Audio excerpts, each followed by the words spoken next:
Episode 26 की शुरुआत होती है और हमें वूजी किंगडम की सेना को दिखाया जाता है, जिसके बाद हमें वूजी किंगडम के राजा को दिखाया जाता है। और आज यहाँ पे वो काफी इंपॉर्टेंट अनाउंसमेंट करने जा रहा था। तभी जो दरबारी था वो वूजी किंगडम के ड्यूक मोरोंग कुन को एम्परर के सामने बुलाने की अनाउंसमेंट कर रहा था, क्योंकि एम्परर उसको कुछ आदेश देने वाला था। तो जो मोरोंग कुन था वो एम्परर के सामने आ जाता है, जिसके बाद जो दरबारी था वो अनाउंस करने लगता है कि अब ग्रेट एरा डिसेंड कर चुका है और सीक्रेट रम्स जगह जगह पर अपीयर होने लग रहे हैं। इसीलिए ड्यूक मोरोंग कुन को रेलिक एक्सपेडिशन का जनरल अपॉइंट किया जाता है। उसका काम होगा इन सीक्रेट रम्स को कॉन्कर करना, इसलिए उसे 50,000 लोगों की सेना भी दी जा रही है। उसे होली टेम्पल और 10,000 सेंट्स एम्पायर के साथ मिलकर काम करना होगा। जिसके अलावा उसे अवनली दाव अकेडमी के साथ मिलकर के वूजी किंगडम में जितने भी सीक्रेट रम्स जो अभी और आगे अपीयर होंगे उनको कॉन्कर करना होगा। इसके अलावा एक और सीक्रेट ऑर्डर दिया जाता है जो कि तुम्हें यहाँ से जाने के बाद खुद ओपन करना है और जैसा उस मिशन में होगा वैसा पूरा करना है। और ये था एम्परर का ऑर्डर, जिसको सुनने के बाद मोरोंग कुन बोलता है लॉन्ग लिव हिज मैजेस्टी, आपका बहुत बहुत शुक्रिया। जिसके बाद अपना सीन चेंज होकर के किन फेंग की टीम पे आ जाता है, जो कि सीक्रेट रम अपीयर हुआ था वहाँ की तरफ जा रहे थे। इनमें फिर हम किन फेंग को देखते हैं, वो थोड़ा सा परेशान लग रहा था। वो तभी सिस्टर जिंगवेन से पूछता है कि थोड़ी देर पहले तुम ग्रेट एल्डर से मिलने गई थी, तो क्या बातचीत हुई तुम्हारी उनसे? तो ये सुन के तो जिंगवेन स्माइल करने लग जाती है और एल्डर से हुई बातचीत याद करने लगती है। वो जब ग्रेट एल्डर से मिलने गई थी तब उन्होंने उनसे पूछा था कि क्या तुम सच में हेवनली दाव अकेडमी को छोड़ना चाहती हो? तो वो तो बता रही थी कि हाँ, जिस पे ग्रेट एल्डर ने बोला था कि तुम्हें अभी भी नहीं रोक पाया, शायद तुमने अपना मन बना लिया है। जिस पे जिंगवेन ने उनको बोला था कि अभी अकेडमी में नए डिसाइपल्स आए हैं, स्पेशली किनफेंग और सिलेई, वे दोनों ही काफी ज्यादा टैलेंटेड है और अकेडमी को फ्यूचर में लीड कर सकते हैं ताकि वो 3 होल से भी स्ट्रॉन्ग हो जाए। ग्रेट एल्डर का आपको चिंता करने की कोई बात नहीं है। जिस पे ग्रेट एल्डर बोल रहा था काश इतना सिंपल होता, लेकिन किनफेंग के एम्बिशंस हमारी अकेडमी से नहीं मिलते। मुझे लगता है कि वो भी ज्यादा टाइम तक यान दाव अकेडमी में नहीं रहने वाला। इसके अलावा अभी ग्रेट एरा डिसेंड कर चुका है। मैं जानता हूँ कि तुम इस मिशन के बाद चली जाओगी, लेकिन तब तक वे तुम्हारे साथ ही रहेंगे, इसलिए उनका ख्याल रखना। तो वो बोलते हैं कोई परेशानी वाली बात नहीं है एल्डर, मैं उनका अच्छे से ख्याल रखूंगी और उन्हें इस मिशन के दौरान कुछ भी नहीं होगा। और जब ये सीक्रेट रम कॉन्कर हो जाएगा तब मैं यहाँ से चले जाऊंगी। जिस पे ग्रेट एल्डर बोल रहा था जैसे तुम्हारी इच्छा, मैं रोक तो सकता हूँ नहीं तुम्हें। और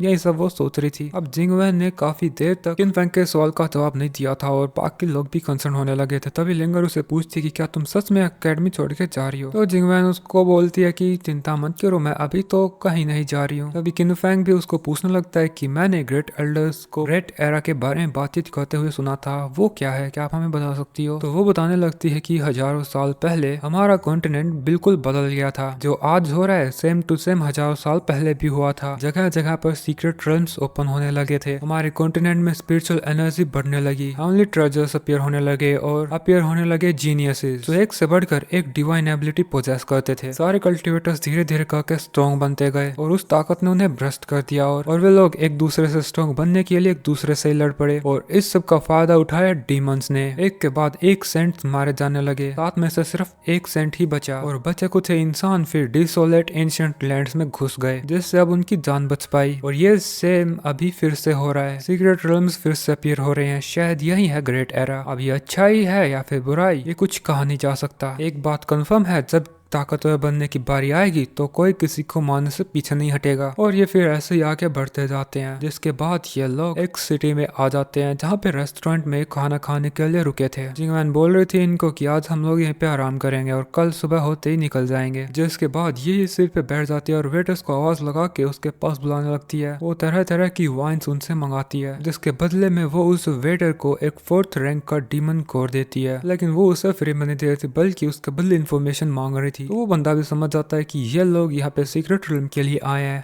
आप सभी हमारे ऑनर्ड गेस्ट हैं। आपने सही बंदे से सवाल पूछा। जितना मैंने सुना है उसके मुताबिक सीक्रेट रूम में हायर लेवल के कल्टिवेटर्स नहीं जा सकते। कहा जाता है कि हजारों साल पहले यहाँ से एक लॉर्ड होके गुजरे थे, जिन्होंने डीमंस को उसी सीक्रेट रूम के आसपास स्लॉटर किया था और फिर वही मारे गए। ये सीक्रेट रूम शायद उस फायर मार्केस यानी कि लॉर्ड चू तियान नियान से कनेक्टेड हो सकता है। कुछ दिनों पहले काफी जोरदार गोल्डन रोशनी पहाड़ों से निकली थी और हर रात को लाल कलर के जेमस्टोन हवा में फ्लोट करने लगते लगते हैं। लेकिन कुछ दिन पहले एम्पायर से लोग आए और उन्होंने पूरे माउंटेन को सील कर दिया और हमें वे अब एंटर नहीं करने देते। जिस पे लिंगर बोल रही थी लाल कलर के पत्थर वे भी अपने आप उड़ने वाले, जिस पे वो वेटर फिर से जवाब देता है कि मैंने तो उन्हें कभी देखा नहीं, लेकिन विलेजर से सुना है, क्या पता वे क्या है। फिर वो इन सभी को सलाह देता है कि अगर तुम लोग माउंटेन में जाना चाहते हो तो कल सुबह जितना जल्दी हो सके तब जाना, क्योंकि उस समय पहरा सबसे कम होता है। लेकिन याद रखना वो जगह बहुत ज्यादा खतरनाक है। कल कुछ लोग गए थे और वे लोग अभी तक नहीं लौटे हैं, शायद लौटे भी ना। अब ये के लिए तो ये सारा बहुत ज्यादा डरावना था। और तभी मिस जिंगवेन उससे पूछती है कि उन लोगों ने किस टाइप के कपड़े पहने थे। तो वेटर बताता है कि वे 5 लोग थे और उन्होंने पर्पल कलर के कपड़े पहने थे जिनके ऊपर सूरज का मार्क था। शायद उनमें से एक का सरनेम जैंग था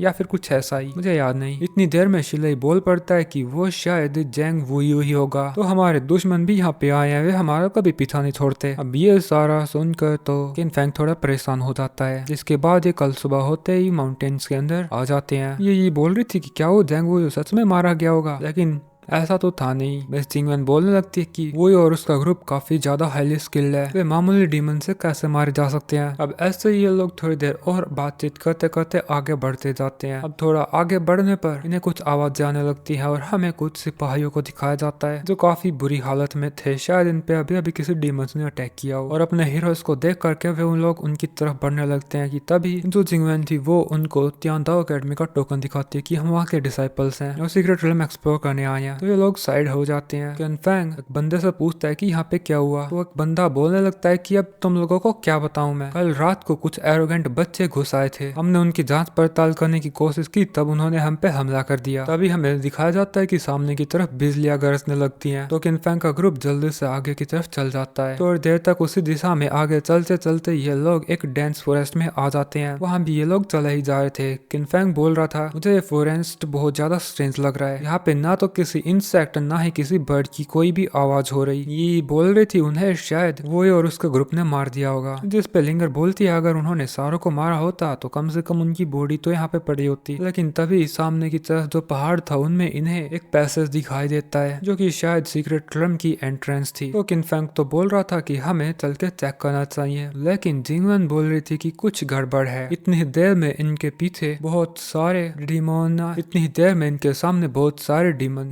इतनी देर में इनके सामने बहुत सारे डीमन मॉन्स्टर्स आ जाते हैं जिन्होंने इनको चारों तरफ से घेर लिया था। इनको देख के जिंगवेन बोलने लगी थी कि किन फेंग तुम सही थे, फॉरेस्ट के मॉन्स्टर्स इस सीक्रेट रन की वजह से इंटेलिजेंट डीमन मॉन्स्टर्स बन गए हैं। तभी यही बोलती है इन मॉन्स्टर्स के ऊपर वो रेड स्टोन उस वेटर ने हमें बताया था, शायद वो इन्हीं की बात कर रहा था। इतनी देर में ये डीमन बीस्ट जोर जोर से दहाड़ने लगते हैं। और दोस्तों इसके साथ अपना एपिसोड इधर ही खत्म।